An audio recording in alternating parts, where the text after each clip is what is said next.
Saludos amigos, ¿qué tal? Bienvenidos a su programa de Entero Crédito. Muchas gracias por la atención que prestan a este espacio televisivo. Bueno, y siguen saliendo cosas vergonzosas del informe sobre desarrollos humanos para América Latina y el Caribe, y un estudio que también tuvo como base el Foro Económico Mundial, sigue saliendo con respecto a la República Dominicana.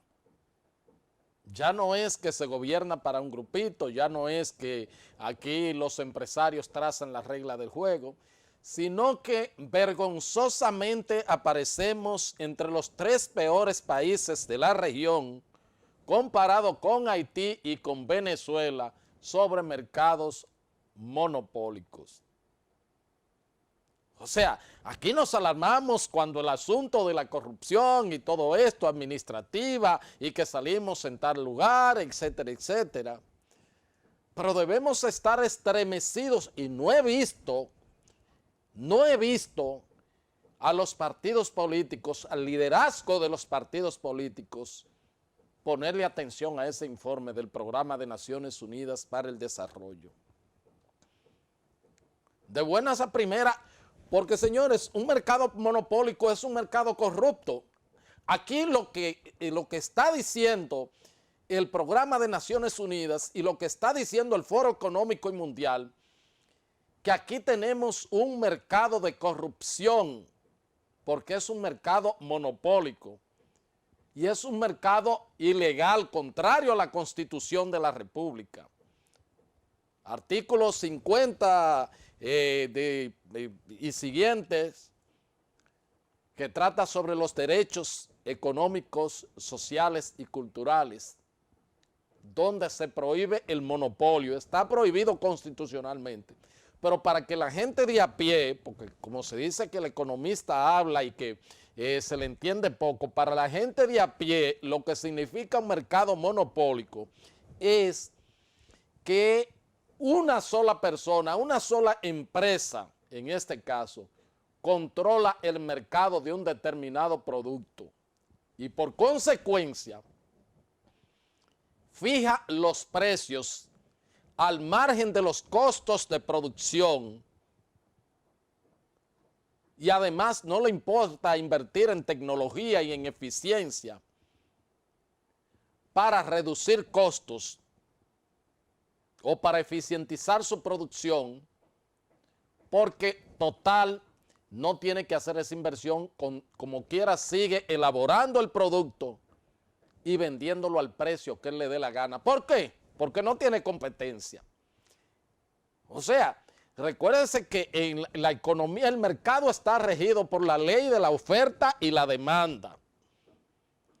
El ofertante, pues, tiene el producto, va al mercado, al espacio físico o virtual, y entonces el público, que es el demandante, tiene el dinero y va a buscar el producto o el bien o el servicio que necesita, y entonces ahí es que confluye la ley de oferta y demanda. Se supone que en un mercado deben haber varios oferentes, como hay una cantidad grande de demandantes, y en ese sentido el demandante, es decir, el comprador, en un mercado perfecto, en una economía perfecta, sin el monopolio y sin el oligopolio y sin ninguna manipulación, puede ir donde le vendan mejor y a mejor precio. Por ejemplo, aquí cuando solamente existía Codetel, para ponerle un ejemplo práctico y claro, la gente solamente pues tenía la opción de, que ahora se llama Claro, de tener ese servicio telefónico, y ellos hacían lo que le daban la gana. Como quiera, las telefónicas también siguen haciendo lo que le dé la gana, pero bueno, usted tiene la opción de ir a Viva, de ir a Altiz, y son opciones ya porque hay un mercado de oferentes mucho más amplios. Pero lo que dice PNUD, que nosotros aparecemos vergonzosamente compitiendo con Venezuela y con Haití en un mercado monopólico, un mercado corrupto.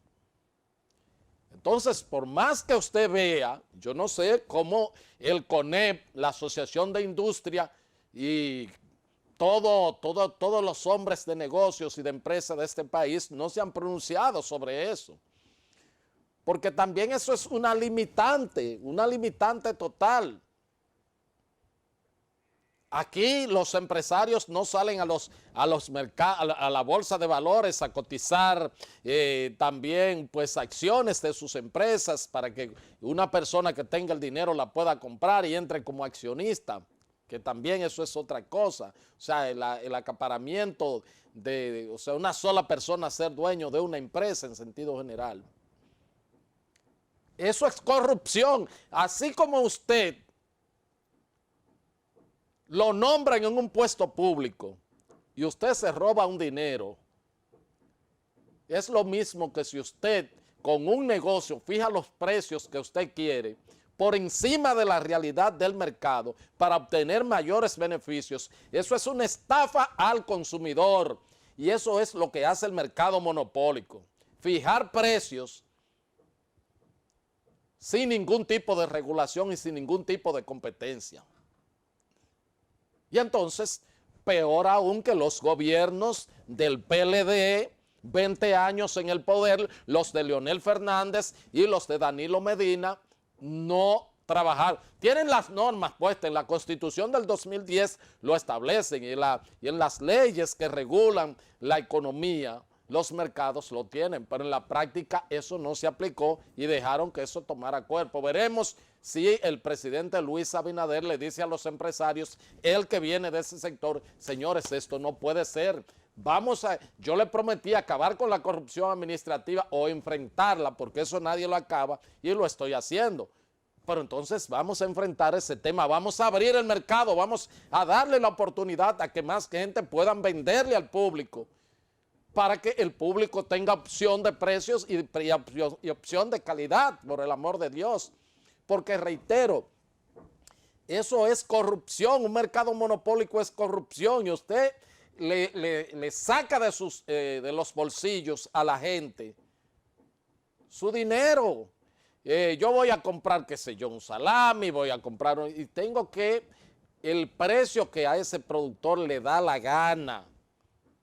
Porque además, a veces son 2 o 3 productores o 4, se habla verbigracia del caso del cemento y se ponen de acuerdo para establecer un precio. Así no, por el amor de Dios. Así no, entonces, que necesitamos transparencia, usted ve a los líderes empresariales, que regla de mercado, que cuestiones, clima de negocios, todo eso, para la competencia, para la competitividad.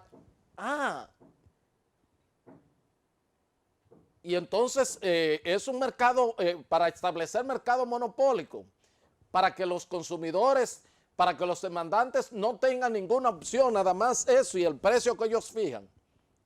Por el amor de Dios, así no. Vamos a una pausa y regresamos entonces con algunas informaciones que se han producido este día y entonces tenemos una interesantísima entrevista con una profesional de la psiquiatría para que nos hable de los efectos devastadores también en términos de salud mental que está generando el coronavirus. Pausamos y venimos con ese contenido.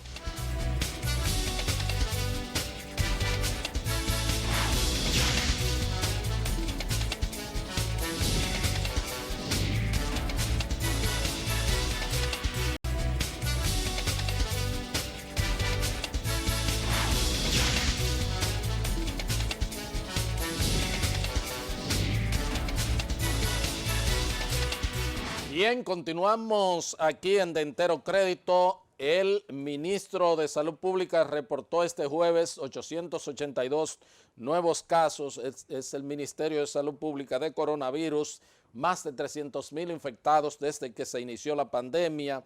El boletín 462 dice que el número de muertes se elevó a 3,781. 8 muertes en las últimas 24 horas. Siguen muriendo gente del coronavirus. tasa de positividad en las últimas 24 horas, 17.83 en las últimas 4 semanas, más de 7.400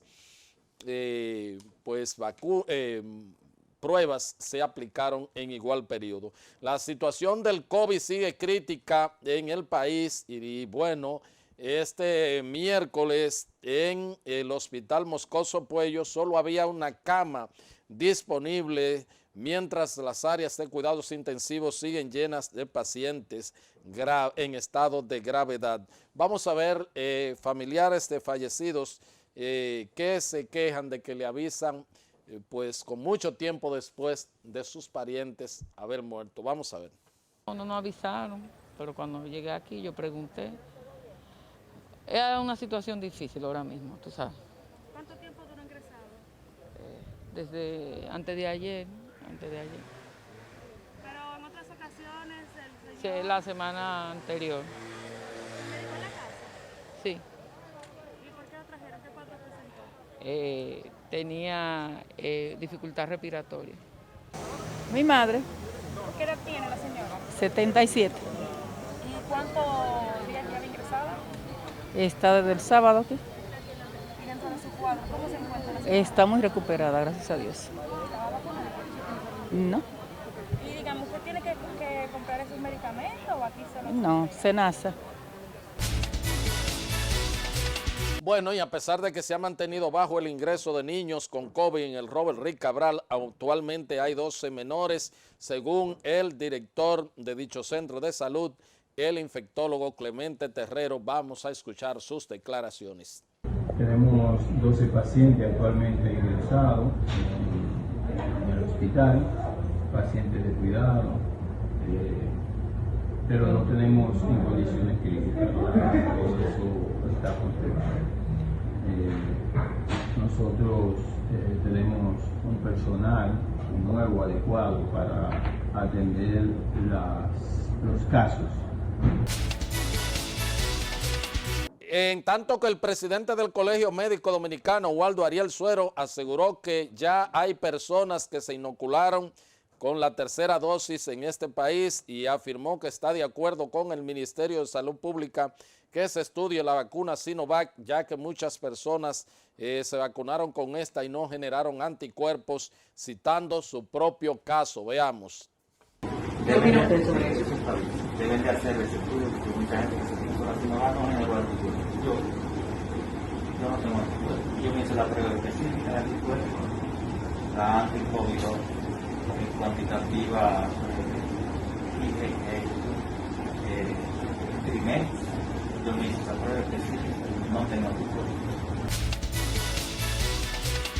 El presidente de la Comisión de Diputados que estudia el proyecto de ley del Código Penal dijo esperar que en el nuevo conocimiento de la iniciativa se avance para proceder a su aprobación. Alexis Jiménez recordó que el actual Código Penal castiga con dureza la corrupción, ya que la convertiría en un crimen que no perime. Vamos a escuchar. Miren, solamente por decirle que en el tema de la corrupción marcaremos un antes y un después. Está considerado como imprescriptible las infracciones de corrupción. Ya el que haga un acto de corrupción de la cosa pública podrá ser perseguido sin haber una extinción de la acción, de la persecución. El senador Iván Silva protestó por las elevadas ayudas que reciben numerosas empresas que tienen elevado costo en el presupuesto nacional. Vamos a ver de qué se trata. Una revisión de cuáles son esas empresas que verdaderamente se merecen esa exoneración. Aquí tiene que haber autoridad, pero de todos los grupos, no solamente de un solo grupo. En este momento, la verdad es que el aumento de un incremento en el sueldo, yo creo que debería hacerse a los que menos ganan. Ahí es donde debería concentrarse. Recortar ese subsidio, ¿usted cree, para dedicarlo a la mejoría de la sociedad? Claro que sí, pero esas exoneraciones que se le están dando a los ricos, señores. Le estamos exonerando aquí miles de millones a los ricos y los pobres, entonces, ¿qué vamos a hacer con ellos? Nos vamos a otra pausa y ya regresamos con la doctora Janet Taveras Pérez. Ella es médico psiquiatra de Sedimat y con ese contenido venimos después de estos consejos de mucho interés.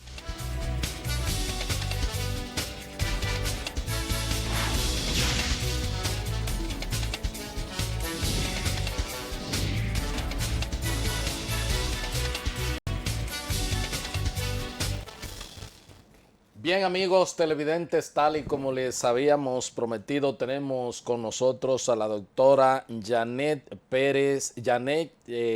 Taveras Pérez. Ella es médico psiquiatra de Sedimat.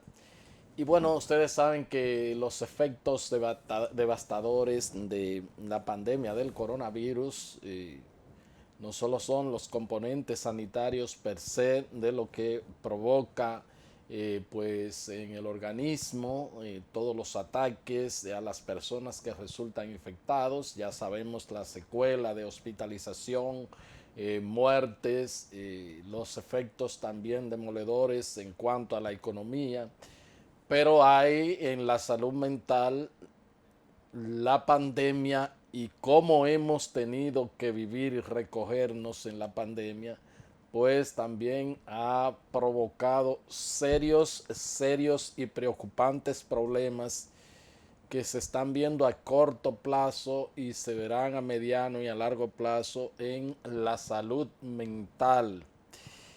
Y bueno, pues es un tema que debemos comenzarlo a abordar desde ahora porque ya está sintiendo sus efectos. Y si superamos esto como es lo que se espera, también la secuela que va a dejar en ese sentido, y por eso reitero, pues siempre apelamos a los expertos, a los profesionales de cada área para conversar sobre ese tema. Y agradezco a la doctora Janet Taveras Pérez que haya aceptado esta invitación para hablar de este tema. Saludo, doctora, y bienvenida al espacio. Bueno, muchas gracias por la invitación. Yo más que honrada y agradecida de estar aquí y pues más presta para poder ayudar a aquellas personas que nos están sintonizando. Cómo no, que esa es la idea. Doctora, uno no sabe ni siquiera por dónde comenzar con estos efectos de la pandemia, porque no solamente a los pacientes, a las personas que han sufrido del COVID, que bueno, que tengo amigos y amigas que me han dicho después que me dio eso, se me va la guagua, así, literalmente, no lo dicen, que es una manera de decir como que se desconectan. Claro. Y entonces también el tema de pues la persona, la familia tener que estar pues las restricciones, estar en el hogar, todas estas cosas. ¿Cuál es la dimensión del impacto en términos de salud mental de esta pandemia? Bueno, realmente esto ha sido un cambio drástico, abrupto. Hemos dado un giro de 180 grados, en todos los aspectos del ser humano, pues nos hemos visto afectados.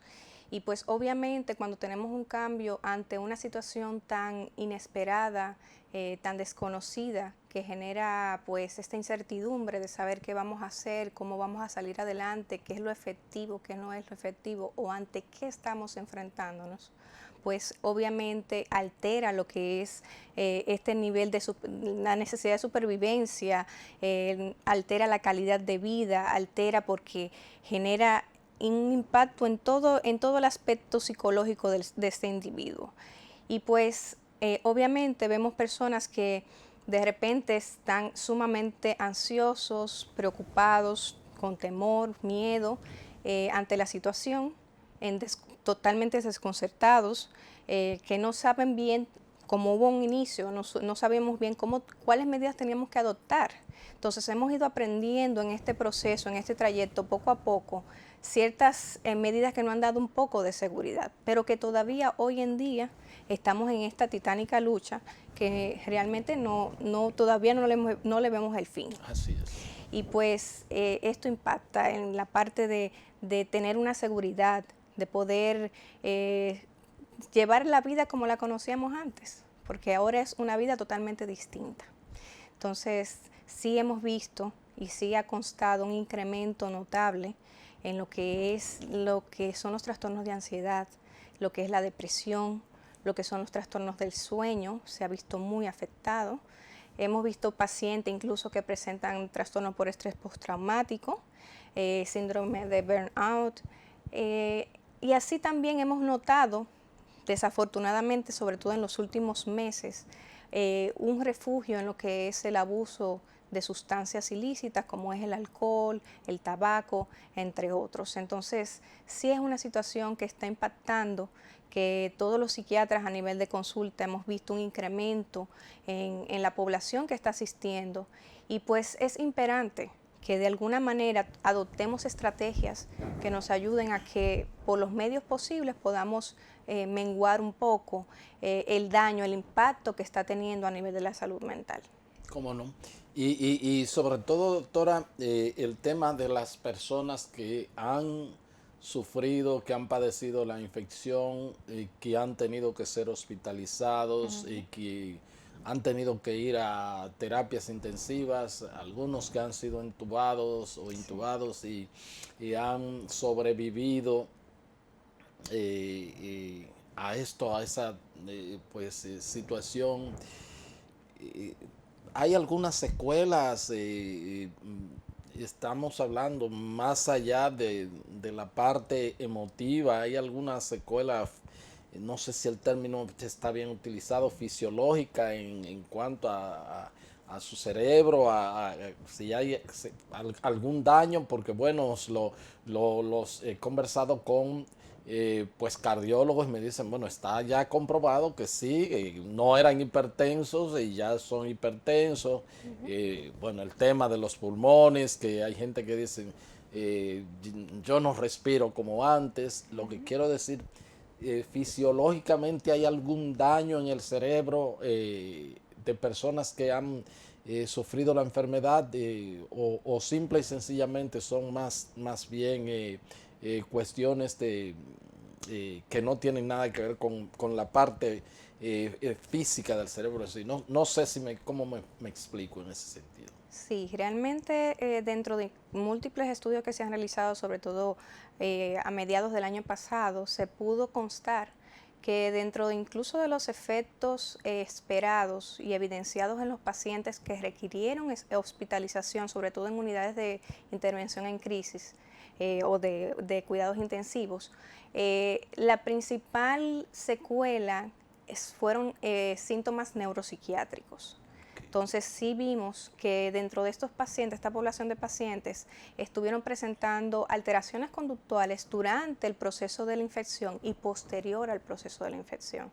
Entre esas alteraciones que presentaban, tenían las alteraciones a nivel de la cognición, presentaban comportamientos irregulares, a veces se tornaban hiperactivos o se tornaban irritables, o también incluso en algunos casos se presentaban obviamente ansiosos, depresivos y llegando incluso hasta presentar algunas alteraciones psicóticas, porque se vio toda la esfera y se constó que sí era una de las manifestaciones más comunes dentro de esta población de pacientes. O sea que sí hay un impacto, sí se puede evidenciar que hay una alteración, sobre todo a nivel de la conducta, que se refleja dentro de esta población de pacientes y que hay que tenerle mucha atención y mucho cuidado.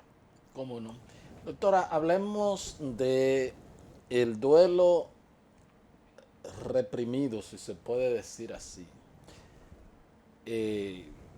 Usted sabe que nosotros, sobre todo quienes vivimos, y creo que en toda parte del mundo se le hace algún tipo de ceremonial a sus seres queridos.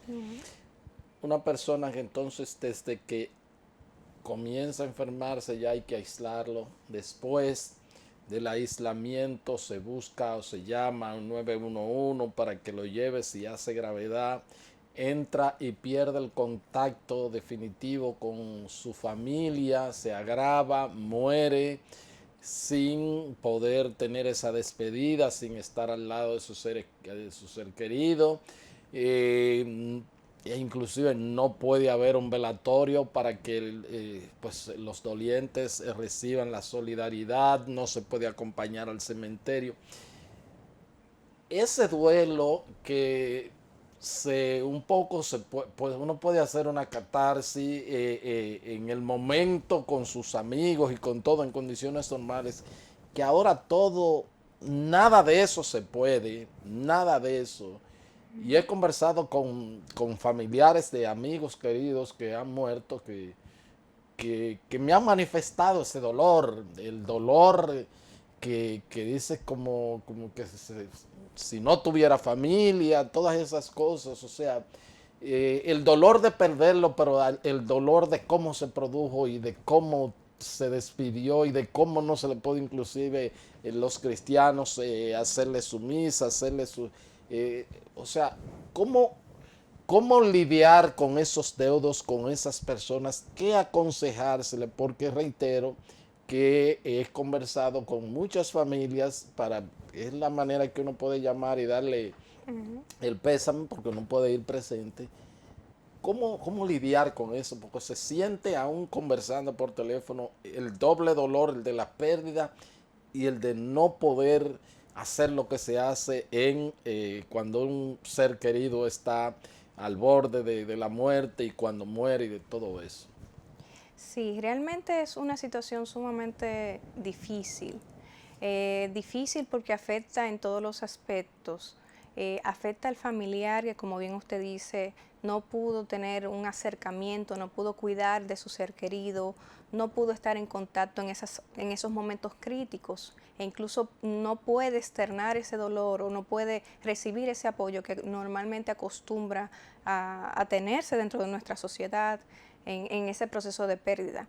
Entonces, esto hace que obviamente la persona se quede con este sufrimiento, se quede de forma más prolongada, sea más difícil de lidiar con esas emociones. Y es en ese entonces donde se debe fomentar tanto el apoyo familiar, de que haya una comunicación asertiva y que se pueda externar esas emociones, se pueda hacer un proceso, aunque no sea un velatorio per se, pero sí sea algún tipo de gesto, de actividad que sea para conmemorar a esa persona, donde las personas puedan externar lo que sienten, buenos recuerdos, cosas que sean positivas. Obviamente teniendo claro de que esta circunstancia nadie la pudo determinar y que esto sale de nuestro dominio. Entonces, por ende, hay que tener las medidas de precaución y de cuidado, eso no puede faltar. Y otra cosa también, hay un impacto que la mayoría de las personas no lo ven, y es el punto de cómo esto ha recaído sobre el personal de salud. Nosotros como médicos, personal de enfermería, el personal de bioanálisis, que estamos cercanos a los pacientes, somos los que tenemos que hacer ese apoyo.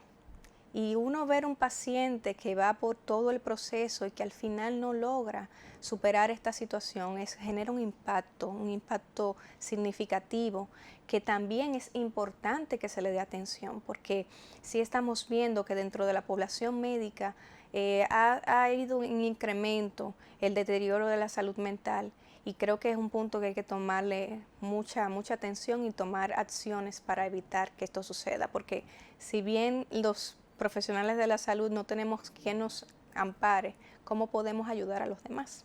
Claro, y uno erróneamente, bueno, yo mañana voy a hacerme unos procedimientos de salud. El año pasado que también me lo hice, parte de unos chequeos, entonces tuve que posponerlo porque el doctor estaba quebrantado de salud, y entonces yo le dije, pero yo pensé que usted no se enfermaba, y se murió de la risa, y dice, es que nosotros no nos enfermamos más que ustedes, pues nosotros estamos bregando es con la enfermedad, lidiando con todas esas cosas. Y la verdad que eso es preocupante lo que usted dice. Yo también he conversado aquí con líderes de los sectores de enfermería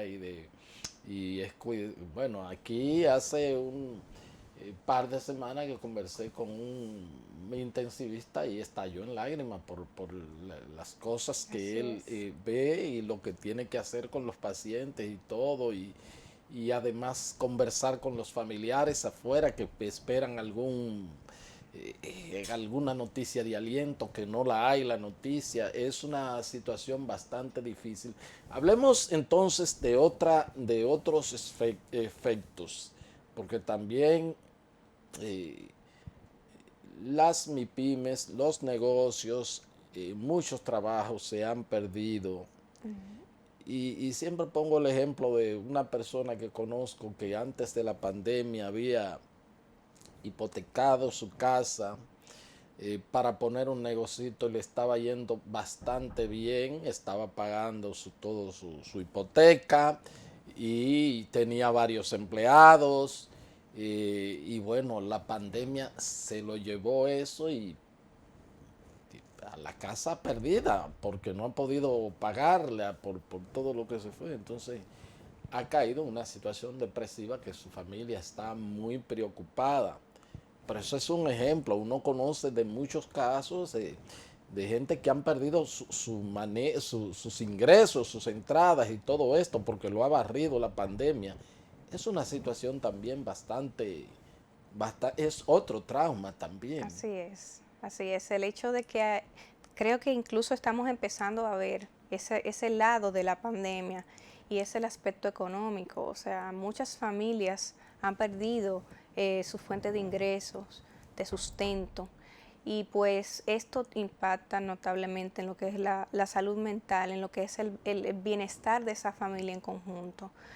No solamente por la escasez de recursos, sino también porque no hay muchas opciones, no podemos simplemente optar por tener nuestro negocio propio o tener algo que sea de venta libre, porque incluso hasta eso representa un riesgo.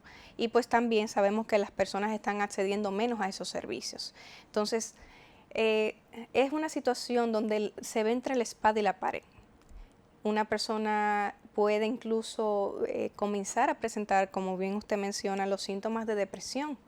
De repente se siente inútil, siente que su vida no tiene sentido, no tiene motivación a hacer las cosas, se le ve triste, angustiado constantemente, pierde la capacidad de dormir bien o de permanecer dormido, incluso muchos trasnoches. Y hasta el deseo, incluso la motivación de alimentarse correctamente, a veces porque no existen los recursos, otras veces porque simplemente se pierde el apetito. Y pues lamentablemente hemos visto que recientemente incluso se han incrementado los casos de suicidio. Contrario a otros países que están en otra postura ante esta pandemia, nosotros todavía estamos en este proceso que ha sido bastante extenso, bastante lento, y pues sí estamos viendo que ya está impactando hasta el nivel de tener estos incrementos de tasa de suicidio a nivel nacional. Entonces, es importante que la persona que comience a experimentar estos síntomas, que no le vea sentido a las cosas, que sienta una desesperanza profunda, que no se ve sin salida, que se ve atrapado, pues es importante que busque el auxilio de un profesional de la salud mental.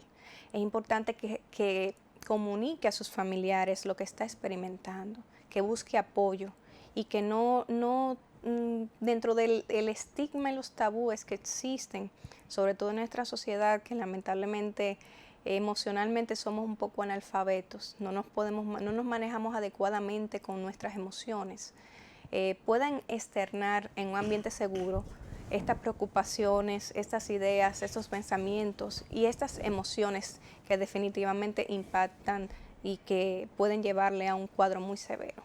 ¿Cómo no?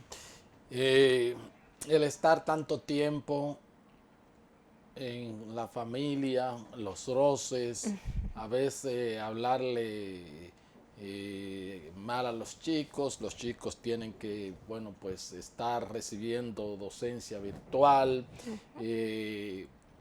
todas estas cosas así que crean estrés, porque bueno, el ser humano, aunque se asocia para vivir en familia, pero nació para tener su espacio, claro, para salir a trabajar. Bueno, y cuando usted llega ya, hola, mis hijos, la pareja y todo, pero también se ha producido una situación de irritabilidad que afecta a la familia. qué hacer para durar largo tiempo con la familia sin tener que pues provocar roces, de herir, de maltratar, sobre todo a los menores, en el caso de los ancianos que son muy vulnerables. Sí. Ahí hay otro tema también, doctora. Así es. Sí, mire, lo que hasta el momento se ve como positivo, que ha sido efectivo como estrategias de autocuidado o de cuidado de la familia dentro de esta situación de pandemia, está establecer, vamos a decir, como esquemas, que cada quien tenga una rutina establecida, donde preste al tiempo de compartir, de tener esa unión familiar, pero a la vez cada individuo tenga su momento de estar solo y que pueda tener su momento independiente, porque es necesario. Como usted bien dice, estamos acostumbrados a que en un momento solamente nos enfocamos en nosotros, en nuestro trabajo y nos separamos un poquito de las preocupaciones de la casa. Ahora es 24/7 o la mayor parte del tiempo que estamos en contacto y eso genera roces, porque somos seres pensantes distintos. Claro. Entonces por ende va a generarse el conflicto. Pero sí es importante que haya esos momentos establecidos a los niños, establecerles rutinas, que además de su parte académica virtual, pues también tengan tiempo de esparcimiento, pero también un tiempo para que mamá y papá estén tranquilos y puedan entonces tener su tiempo a solas. Es muy necesario, pero sí hacer los esquemas y fomentar, aprovechar la situación pues para fomentar nuevas costumbres, conocerse mejor, conocerse tal vez lo que no nos permitía el trabajo del día a día, conocer a sus hijos, conocer a esos adolescentes, esos casi adultos que están con nosotros, crear costumbres que a veces no podíamos almorzar juntos o no podíamos cenar juntos. Ahora, bueno, vamos a cultivarlo. Hay que tratar de ver el aspecto positivo de esta situación tan difícil, tan negativa, para que podamos salir adelante, porque de alguna manera tenemos que fomentar la resiliencia, que es lo necesario para que luego de estas adversidades podamos fluir y seguir adelante y superar esta situación. ¿Cómo no? Igual tratar también a los nuestros adultos mayores que Así a veces son objeto de algún tipo de maltratos y de cosas por la misma irritabilidad que todo esto genera. Y en una condición muy vulnerables ellos, porque entonces se atormentan y además del maltrato debe haber también una comprensión con ellos, ¿verdad? Sí, claro que sí. Es necesario incluso que esos adultos mayores, dentro de sus capacidades, porque muchos de ellos están enfermos, tienen algunas secuelas, pero que se sientan productivos. Es importante siempre cuidar al adulto mayor, que se sienta que sigue siendo un ente importante en la familia. Porque muchas veces pasa que el adulto mayor pasa a vivir con los hijos, una persona que fue productivo toda su vida, y ya luego los hijos quieren imponerse sobre el padre como que fuera un niño. Y tienen que entender que es una persona pensante, una persona capaz, que tal vez no tenga el nivel de funcionamiento que tenía antes de enfermar o antes de envejecer, es cierto, pero no quiere decir que no pueda ser una persona que aporte, que se desarrolle, que siga creciendo y que tenga un rol en la familia. Eso es muy necesario. ¿Cómo no? Y en el caso de las personas especiales, a mí me ha tocado eso totalmente. Tengo un tigre ahí que va a cumplir 17 años, que es autista, pero bueno, ese es un pachá. El tema de él ha sido con la andadera, que él cree que, porque es el autista que más le gusta andar del mundo. Pero también es una población muy vulnerable porque no comprende lo que está pasando. Y entonces ahí también hay un trato y un cuidado especial y sobre todo no incurrir en el maltrato que se puede ver en todo esto. ¿Qué usted aconseja en ese sentido? Bueno, realmente sí exige de nosotros un esfuerzo mayor para evitar esas situaciones de irritabilidad, de confrontamiento. Lamentablemente, algo que tal vez pueda ayudarnos a fomentar un poquito más la tolerancia es es la parte del autocuidado. Porque ¿qué pasa? Muchas veces nosotros estamos incluso dentro de la casa resolviendo todas las cosas simultáneamente, que si el trabajo, aunque sea a distancia, que si lo que hay que pendiente en la casa, todo esto, los roces, las demandas de los niños, todo lo que es el día a día. Y pues muchas veces hasta en esta situación no sacamos el tiempo para nosotros cuidarnos, para nosotros entender qué es lo que está pasando con nosotros, cómo está nuestra calidad de vida y cómo nos sentimos. Entonces muchas veces se aglomeran este nivel de estrés y se manifiesta simplemente con esa irritabilidad, esa poca tolerancia ante los errores de los demás. Entonces creo que primero tenemos que observarnos qué es lo que está pasando. ¿Por qué yo estoy tan susceptible? ¿Por qué estoy tan irascible con los demás? Y pues, obviamente, ponernos en el zapato de los otros. La empatía. La empatía es necesaria, sumamente necesaria, para que podamos comprender que es una persona que tiene necesidades especiales, que es una persona que no pidió tener lo que le corresponde, lo que tiene en esa situación, y que nosotros tenemos la obligación de brindarle un ambiente seguro, Claro. un ambiente sano, un ambiente que sea próspero para ese individuo. Respetar sus sentimientos, que los tienen, su dignidad, Así es. toda su personalidad. Totalmente. Todo eso. O sea, Respetarlo como cualquier ser humano y hasta un poco más. Así es, así es. Bueno, doctora, finalmente un tema que se tocó tangencialmente, pero que he conversado con algunos colegas suyos y me dicen, estuve hablando con un amigo que se ayuda para dormir y me dijo, bueno, el Art Plus, ¿es que se llama? Al Platz. Art Sí. Plus ha escaseado. Y digo, bueno, ¿y qué dice? Bueno, porque lo uso y qué sé yo. Ha habido una explosión por tema de los problemas del sueño, de la gente medicarse y qué tan preocupante puede ser eso, qué tan peligroso puede ser. Sí, fíjese que nosotros hemos visto ya desde inicios de la pandemia que una de las principales quejas o motivos de consulta en nuestra práctica es los trastornos del sueño.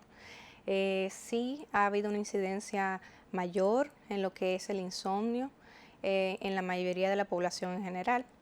Incluso se dice que en la población solamente del personal de salud, de cada 5, 2 presentan o han externado que han presentado insomnio.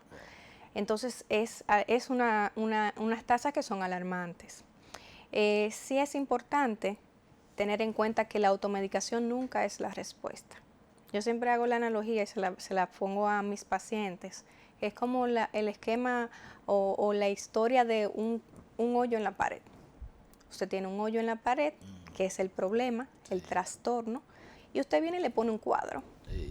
Bueno, un día me tomó esta pastillita que yo encontré en la farmacia o que la busqué en tal sitio, y puede ser que ese día usted duerma bien, y puede ser que usted descanse en ese momento. Pero bueno, deja de tomar la pastilla porque no quiero generar dependencia o porque ya me siento mejor, pero cuando usted la deja de tomar, ese hoyo está ahí. El problema está presente. Entonces, ¿qué es importante? Es importante primero que si usted identifica que tiene un problema del sueño, acuda al profesional, que obviamente es el médico psiquiatra. Tratar de evitar lo que socialmente es muy aceptable en la parte de la ansiedad y de problemas del sueño, que es el consumo de alcohol. En nuestra sociedad eso es bien visto, incluso nos hacen más propenso, como nos incitan, ¿no? De que si tú no estás durmiendo bien, tómate un traguito, Sí, eso es para que te relajes para y que estés te mejor. relajes, sí, Y eso sí. es bien visto. Sí. Sin embargo, si una persona dice, no, yo voy al psiquiatra porque no duermo de una vez, lo miran raro, ¿no? Porque algo está pasando. No, cuando yo digo que yo tengo mi psiquiatra que me entiende, me dice, ¿qué tú tienes? Sí, ¿Qué tienes? yo te Sí. veo muy normal, ¿no? Algo así le dicen. Entonces sí es importante que acudamos con el psiquiatra, pero también hay estrategias que podemos adoptar para cuidar lo que es la calidad del sueño. Y es importante en este proceso establecer rutinas. Al cerebro le fascina tener rutinas, saber lo que va a pasar. Entonces, si usted se fija en el día a día, nosotros a veces un día nos dormimos a las 10, otro a las 12, uno a las 9. no tenemos un esquema. Y es importante que tengamos un horario establecido, hacer una rutina durante la noche, desconectarnos un poquito del trabajo, de las situaciones estresantes y pues obviamente ser lo más fiel a esa rutina posible. Claro. Y obviamente los dispositivos electrónicos, que eso también ha sido eso es todo otro tema que ha venido a influir bastante. Además del consumo de la televisión, la Sí, serie de sí. Netflix, todo eso, que no me Todo puedo eso. perder este capítulo y que sí. después eso. Y es una exposición a luces LED que es terrible para la parte del sueño. Yo generalmente cierro con un libro y entonces el libro me saca un poco ¿verdad? De toda esa tensión que uno puede con el teléfono y la cosa, entonces ahí eso me da un poquito de resultado. Le agradezco, doctora, todo esto, estas recomendaciones y todas estas ayudas, y la clave es que usted ir a un psiquiatra es lo mismo que si usted va a su gastroenterólogo, que si va a su cardiólogo, que si va a cualquier médico, endocrinólogo. Es lo mismo, es lo mismo. Y bueno, usted se enferma de un brazo, se enferma del estómago y se puede enfermar también que usted sienta de algunos problemas que les trastornan como ser humano. Y bueno, para eso están estos profesionales. Así que le agradezco, doctora. Usted está en Sedimat, ¿verdad que Así sí? es. De manera que con la doctora Janet Taveras Pérez, ustedes pueden ir a Sedimat o buscarla en sus redes sociales, que me imagino que la tienen, o entrar a la página de Sedimat si necesitan alguna consulta psiquiátrica. Y bueno, pues es mejor recibir las ayudas de los profesionales de la salud antes de que uno estar inventando, porque entonces lo que puede es agravar la situación, y ya cuando el facultativo quiere entrar, o tiene que trabajar más, o las cosas podrían ser irreversibles. Muchísimas gracias, le reitero. Gracias a todos ustedes por haber estado con nosotros, y será pues hasta otra entrega de su programa de Interocrédito. Hasta entonces.